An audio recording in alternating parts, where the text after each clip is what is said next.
Hello my viewers and welcome back to my channel. I welcome you to today's discussion where we take a look into the complex and sensitive topic of politics, identity, and the Latino vote. Now today we're revisiting a thought-provoking question from 2023. What have Republicans done to win over Latino voters?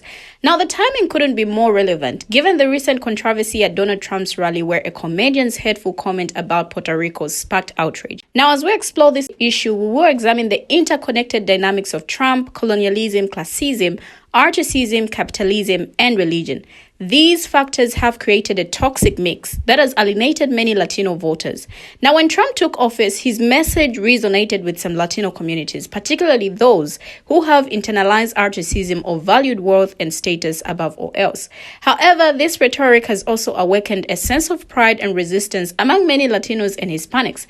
They are calling out the Republican Party's tactics, which exploit emotions and ignorance, rather than addressing the real issues. The consequences of colonialism and capitalism have left deep scars, and it's time to confront these systemic injustices. Now, this recent backlash against Trump's rally comment is just the latest example. Even some former Trump supporters have switched allegiance to Kamala Harris, citing feelings of personal insult and betrayal. And it's clear that the Latino community will no longer be taken for granted. So with that said, let's take a look at this. I will be right back, and when I do, we talk more about this. Latinos, what the hell have Republicans done to win our vote? Well, mira, if that's not a loaded question, I don't know what is. But the answer is simple. We're talking Trump, colonialism, classism, racism, capitalism, and religion. They all come into play. When Trump came into office, he was not only speaking directly to white supremacists in America, he was resonating with the come mierdas in the Latino community and people who suffered from internalized racism from all races. If you had wealth during the Trump presidency, then you were absolutely duped into believing that the Republican Party was going to do everything it could to maintain your wealth. And Latinos and Hispanos from all around the world were hit differently with this message. If you're a come mierda Latino or Hispano who thinks you're better than anybody else, you are absolutely going to vote for Trump. There is a subset of Latinos who believe so deeply into religion where they believe that coming closer to whiteness and purity brings them closer to God. I saw wealthy Latinos pandering to Trump because they felt that he was going to do everything in their power to maintain their wealth. Republicans also pushed this communist socialist agenda to speak to Cubans. Republicans kept speaking to Cubans like, you remember what it was like living in a communist socialist country, don't you? Cuba, is that the way you want America to become? Because Cubans have a mixed command economy, they thought that what they were experiencing was truly communism and socialism, which both are completely separate from each other. But not many people want to use Google. You had wealthy come mierda Puerto Ricans in the mountains of Puerto Rico who just don't care about anybody but their wealth and themselves. They voted for Trump. And a ton of Latin Americans voted for Trump because there's still such a love for the crown in those countries. The Republican Party ran off the ignorance and played off the emotions of many Latinos and Hispanos in this country and all around the world. If colonialism was truly taught properly all around the world, then every country would understand the involvement America has had in creating such corrupt systems all around the world, all in the name of capitalism. Do you understand that none of you will get it that way? Do you guys understand the consequences of what you... Yet somehow, any black person that talks about race in this country is racist. Any black person who talks about race on this application hates white people. School board meetings filled with folks talking about CRTs can make white kids feel bad about their white skin, so much so that they can put all polish in the house on. Really? I hope they all get stuck like that. And then they have to go to school. But hey, Utah. And I am the racism problem. So, if reverse racism is a thing, now these people reverse racism? In the immortal words of Michael Jordan, kids. I'm getting in my wheelhouse. This is a conversation from a man to men about us, about men. I want black men to pay a particularly close attention to what I'm about to say. So, take off last night. But he was not the only one. In fact, we have no idea how many men last night from violent means. We have no idea how many men will tonight by violent means. Just like we will not know how many men will tomorrow night by violent means. But we do know that it will happen. And usually, that violence, those violent means, will be done at the hands of another man. A couple of weeks back, a sister came on here and told black men they need to go to therapy, and a bunch of black men got in their feelings because of the way she said it. But they completely missed what she said, which is, we need to go to therapy. I have said all along, toxic masculinity is a problem because masculinity as a whole has never been defined. So if it's never been defined, how do you know if it's broke or not? A lot of us, myself included, have lived off of the tropes of masculinity. We have never gotten to the definition of what it is.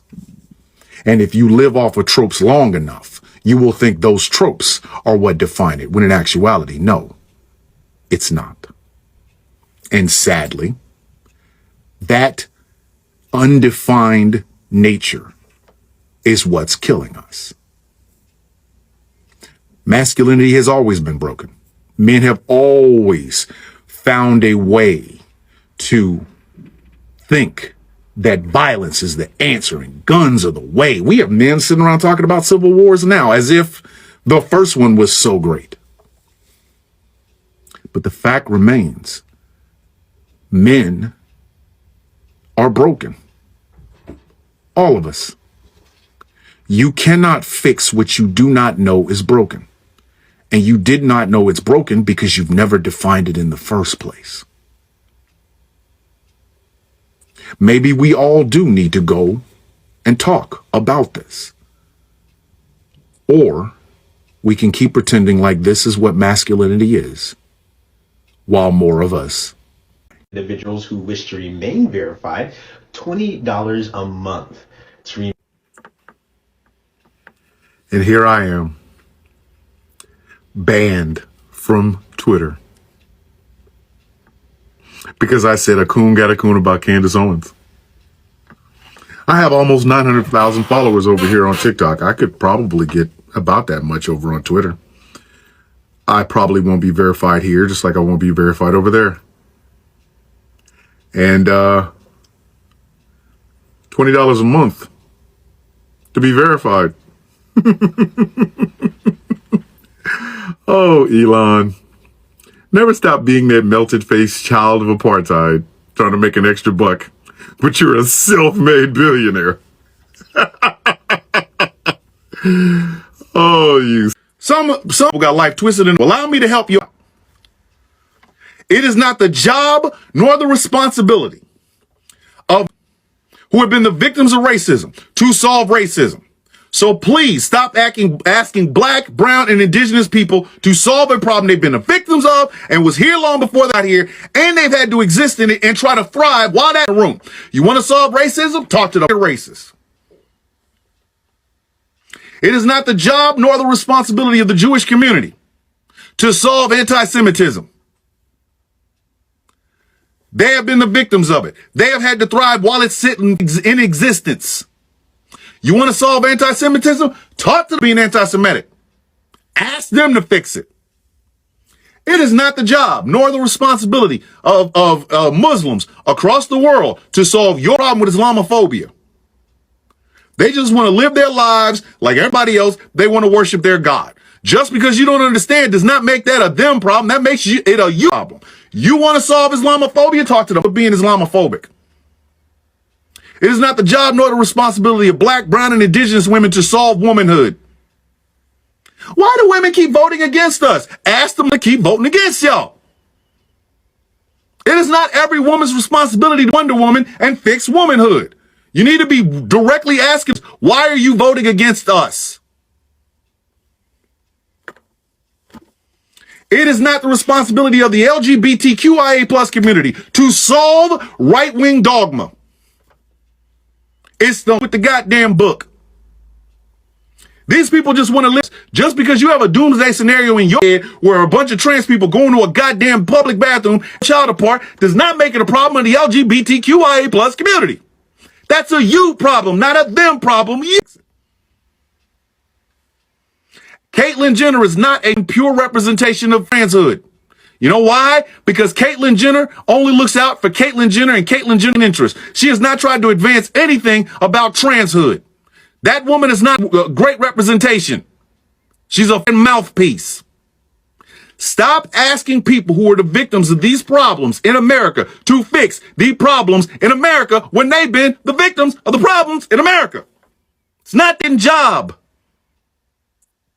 If you are a progressive Christian, it's not your job to fix right-wing Christians.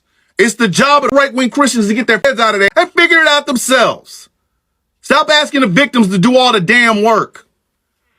So on, you get the... Let's go, shall we? Oh, no! Oh, well, let's go.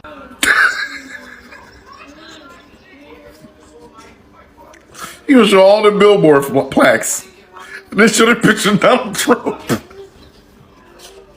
Dog, I bet not ever hear anybody ever say anything about me hanging up Bane or Superman or Black Panther, nothing. Nada. Not when this here would have painted Donald Trump picture in this room. My fictional characters don't know a damn thing about me because they're fictional. This motherfucker hung up somebody that couldn't point out a police lineup. We don't know Adam. Adam's not cool. We don't know Calhoun. What? We don't know him. Fake news. Dumbass. They need to look harder at the lies of Blue Anon, because Blue Anon, the dangerous media. All right. Okay. I can't be mature about that. I can't. Tell me I'm not the only one that had a dirty thought when she said Blue Anon. It's not just me. Stop looking at me like that. Come on. The woman said Blue Anon. I thought she meant glue it on. I thought she meant I blew it on. Come on, people. Hey, it's not just me. Okay? You nasty about it too. Y'all thought the same thing. As soon as you heard Blue on, come on, man. No, I will not be in this immaturity boat by my mother. I'm in, grab an oar. Blue on, come on, the jokes are writing themselves. Now, we address systems of inequality incorrectly. We tackle social structures like articism and sexism as if they're not intersectional, deeply complex issues, but instead independent structures with obvious solutions. Attempts to solve such obstacles may be made in vain so long as classism is misunderstood as a category of systemic oppression of equal weight alongside others rather than the root cause of all. Now, capitalism perpetuates classism, which in turn perpetuates articism and other socioeconomic disparities. Conserving class divisions is beneficial to the palm-color elites who have set the rules of the game, yet they have sold working-class Americans on the myth that class divisions are not real, that anyone can advance to become economic elites within our system of free market capitalism. Now, this is not inherently a communist or socialist idea. Elites within communist and socialist societies have historically perpetuated and solidified articism, sexism, and anti-Semitism within the countries they've dominated. In the Eurocentric text of the Communist Manifesto, On the Jewish Question and Das Kapital, Karl Marx and Friedrich Engels allude to genocide and include "thou art the cis" remarks throughout. Now, Marx and Engels are not geniuses. Nonetheless, the value of their critique of class divisions within society can still be acknowledged as useful in guiding the dismantling of unfair economic systems. Now, while we can pull concepts from communism and socialism to create a theoretically beautiful society, the goal of this opinion is not to eliminate the social classes, but instead recognize the power of classism acting as fuel for injustice and unfair practices while working towards changing economic structures to lessen the division between economic classes. Unfortunately, the palm-color working class fails to recognize its true allies. As long as the palm-color working class feels they can most relate to the palm-color upper class, will be unable to adequately understand these issues on a large scale and subsequently develop policies to solve them. Now, palm color low-income communities look toward palm color elites for allyship, advocacy, and help to fix the unjust systems they perceive are reasonable for their socioeconomic circumstances. They believe these elites are on their side fighting for similar goals. What they do not understand is that the only friend of palm color elites is other palm color elites. Now, the palm color upper class works to maintain its wealth and powerful social status, misleading and misinforming the lower class that they are admirable representatives of the people they exploit daily within both the public and private sectors. We saw this dynamic play out during the 2016 presidential election. Now, this being said, the values and intentions of members of the palm color elite may vary, and some may dictate energy to the social good. No doubt. Excluding compassionate, respectable palm color elites will only hurt this cause, as all help is needed.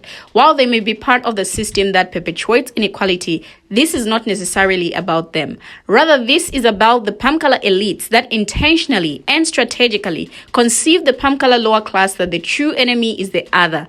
Low income, people of color, immigrants, or any other group facing similar class struggles. The other is not the problem. They are the true allies. Now, systemic socioeconomic inequalities are caused by toxic classism, which intensifies the high cost of being poor. Unifying, unionizing, and identifying core commodities between the lower and middle classes, rather than focusing on the differences, will help dissolve the dangerous influence of the upper class elites working to maintain the status quo. Now, these are the true transgressors of the common good. Powerful leaders who pull the political, industrial, and social strings should be the focus of shared frustration, not other communities facing similar barriers to health and happiness. Now, we've all been seeing how the recent comment made by a comedian at a Trump rally did spark widespread outrage among Puerto Ricans, Latinos, and Hispanics, leaving many feeling deeply insulted and disheartened. Now, this hurtful remark has been the final straw for some, leading a significant shift in support away from Donald Trump. Even those who previously backed him are now considering their allegiance. Now, this backlash isn't surprising, given the already complex and sensitive dynamics at play within the Latino community. Historically, Latinos have been a crucial voting bloc, with their support often swinging elections. However, Trump's 2020 campaign saw a notable increase in Latino support, particularly in areas like South Florida and South Texas. Now, this shift was largely attributed to targeted messaging, focusing on economic issues and foreign policy rather than immigration. But now it seems the tide has turned. The comedian's comment has awakened a sense of pride and resistance among many Latinos who are calling out the Republican Party's tactics as exploitative and divisive. For some, this incident has highlighted the party's lack of genuine understanding and respect for the Latino community. As one expert notes, Latinos are socially constrained not to show any support to Donald Trump because there is a social cost to Latinos to recognize they support Donald Trump. Now, this sentiment suggests that even those who may have previously supported Trump now feel compelled to re-evaluate their stance. The impact of this shift remains to be seen. But one thing is clear, the Latino vote will play a crucial role in shaping the outcome of these elections. Will this incident mark a turning point in the relationship between the Republican Party and Latino voters? Only time will tell. We have finally come to the end of the video, but what do my viewers have to say? Share your thoughts, your views in the comment section down below, and let's have a conversation there. Thank you for always watching, and see you in my next video as I bring you another interesting video. But before I go, make sure to give this video a thumbs up by tapping on the like button, and make sure to hit the notification bell so that whenever I post a video, you will be notified about it.